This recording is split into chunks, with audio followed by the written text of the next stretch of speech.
یہودی کا نام دے کر تعلیمی مقاصد میں استعمال کیا. انہوں نے بھی یہودی کو ایک اس سے علامت کے طور پر اپنے جو ہے وہ اس کو اپنے مقاصد میں استعمال کیا. کہتے ہیں تصویر کائنات. تعلیم کا ایک اہم مقصد یہ ہے کہ طالب علم اس کائنات کی حقیقت کو سمجھے. کیا کہتے ہیں؟ تعلیم کا آپ کا جو ہے وہ مقصد ہے وہ یہ کہتے ہیں کہ اس کی جو پوشیدہ خزانے ہیں ان کو سمجھے, اس کی کھوج لگائے, اس کائنات کو اپنے مقاصد کے لیے جائز اور بھرپور طریقے سے استعمال میں لائے.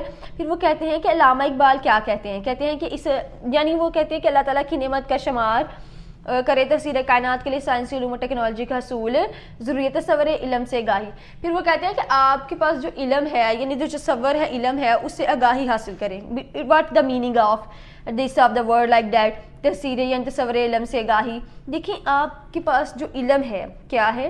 کہتے ہیں تعلیم کا مقصد یہ ہے کہ طالب علم اس کائنات کی حقیقت کو سمجھے, اس کے پوشیدہ خزانوں کا کھوج لگا, اس کائنات کو اپنے مقاصد کے جائز اور پھر کہتے ہیں بھرپور طریقے سے استعمال میں اگر اس اللہ تعالیٰ کی نعمت کے طور پر شمار کرے. تفسیر کائنات کے لیے سائنسی علوم اور ٹیکنالوجی کا حصول ضروری ہے.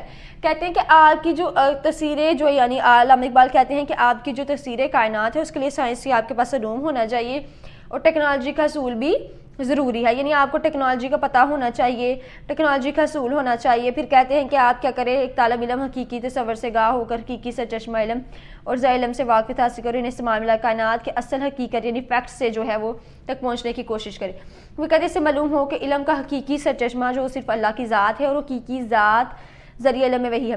اصل حقائق کی رسائی صرف اسی ذریعے علم سے ہو سکتی ہے, باقی ذرائع جو ہیں وہ علم قیاس پر مبنی ہے جو غلط ہے. کہتے ہیں کہ کیا ہے کہ آپ کی جو ہے آپ کو تصور علم سے آگاہی ہو, یعنی تعلیم کا کیا مقصد ہے کہ طالب علم کے حقیقی تصور سے آگاہ ہو کر حقیقی سرچشمہ علم اور ذرائع علم سے واقفیت حاصل کرے, اسے معلوم ہو اور انہیں استعمال میں لا کر کائنات کے اصل حقائق یعنی جو اس کے فیکٹس ہیں ریالٹی ہیں تک پہنچنے کی کوشش کرے. اسے معلوم ہو کہ علم کا حقیقی سرچشمہ صرف اللہ کی ذات ہے اور حقیقی ذریعہ جو علم ہے وہی ہے. اصل حقائق تک رسائی صرف اسی علم کے ذریعے ہو سکتی ہے, باقی جو تمام اس کے یعنی جو ذرائع ہیں علم ہے اس وہ غلط بھی ہو سکتے ہیں. ٹھیک ہے, اس کے کہتے ہیں خلافت الہی کی ذمہ داریاں.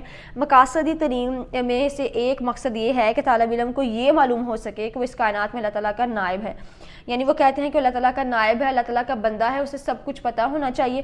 پھر کہتے ہیں وہ باقی تمام مخلوق سے افضل ہے, لہٰذا نائب الہی کے تقاضوں کو سمجھ کر اس کائنات میں اپنے فرض کی ادائی کرے تاکہ یہ کائنات پوری انسانیت کے لیے امن و سلامتی کے برابر. کہتے ہیں کہ آپ کی جو خلافت الہی ہے یعنی کہتے ہیں کہ آپ کی جو مقاصد تعلیم ہے اس میں سے مقصد یہ ہے کہ طالب علم کو یہ معلوم ہو سکے کہ اس کائنات میں اللہ تعالیٰ کا نائب ہے اور جو باقی تمام مخلوقات ہیں اس سے وہ افضل ہے, لہٰذا نائب الہی کے تقاضوں کو سمجھ کر اس کائنات میں اپنے فرض کی ادائی کرے تاکہ کائنات پوری انسانیت کے علم سلامتی کے برابر.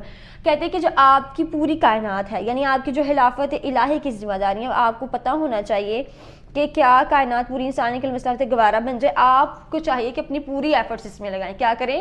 پوری ایفرٹس اس میں لگائیں.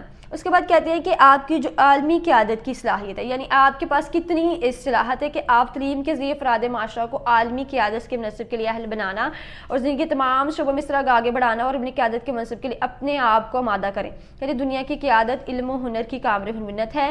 نظام تعلیم کے ذریعے اعلیٰ قاعدانہ صلاحیتوں کے حامل افراد کی تیاری تعلیم کا ایک اہم مقصد ہونا چاہیے. پھر کہتے ہیں ذہنی نوشرما. کس کی بات کرتے ہیں؟ ذہنی نوشرما. کہتے ہیں تعلیم کا ایک مقصد یہ ہے کہ طالب علم کی ذہنی نوشرما کرنا بھی ہے. اس کے ذریعے فرد کی فطری صلاحیتوں کو اجاگر کرے انہیں جلا بخشی جاتی ہے. خداوند کریم نے ہر انسان کی صلاحیت میں انفرادیت رکھی ہے. ہر انسان میں کوئی نہ کوئی محسوس صلاحیت پائی جاتی ہے. تعلیم کے ذریعے اس پوشیدہ صلاحیت کا سراغ لگایا جاتا ہے اور فرد کی اس کی محسوس صلاحیت کے مطابق تعلیم دی جاتی ہے. اس طرح سے ہر فرد معاشرے کا ایک مفید اور مثالی رکن بن جاتا ہے. پھر کہتے ہیں جو معاشرے کا کیا ہوتا ہے, جو کہ معاشرے کا کیا کہلاتے ہیں, ایک اہم کردار ادا کرتا ہے. پھر اس کے بعد اگر ہم شرح خواندگی کی بات کریں, کہتے ہیں دیکھیے شرح خواندگی میں اضافہ بھی تعلیم کا ایک علمی مقصد ہے. جتنا زیادہ شرح خواندگی میں اضافہ ہوتا ہے ملک اتنا ہی ترقی کرتا ہے. یعنی جتنا آپ کے لوگ پڑھے لکھے ہیں اتنے ہی وہ ترقی کرتے ہیں. علم کو عام کرنا, سب تک پہنچانا اور سب سے زیادہ افراد کو علم سے بہرور کرنا تعلیم کا مقصد ہے. معاشرے میں جتنے زیادہ لوگ علمی طور پر زیادہ بہرور ہوں گے اتنے ہی معاشرے کے لیے مفید ہوں گے. پھر کہتے ہیں اگر ہم ان تمام پوائنٹس کو مقاصد میں شامل کر لیں تو اس کے ذہنی اور علمی مقاصد کے حصول میں کافی حد تک مدد ملے گی.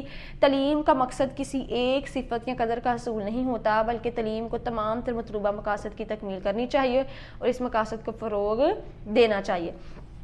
تو اسٹوڈنٹ ہمارا جو ٹاپک تھا بیسیکلی آج وہ یہی تھا کہ تعلیم جو ہماری ہے یعنی اس کی جو ہم نے دیکھے ہیں کہ ذہنی اور علمی مقاصد کون کون سے ہیں.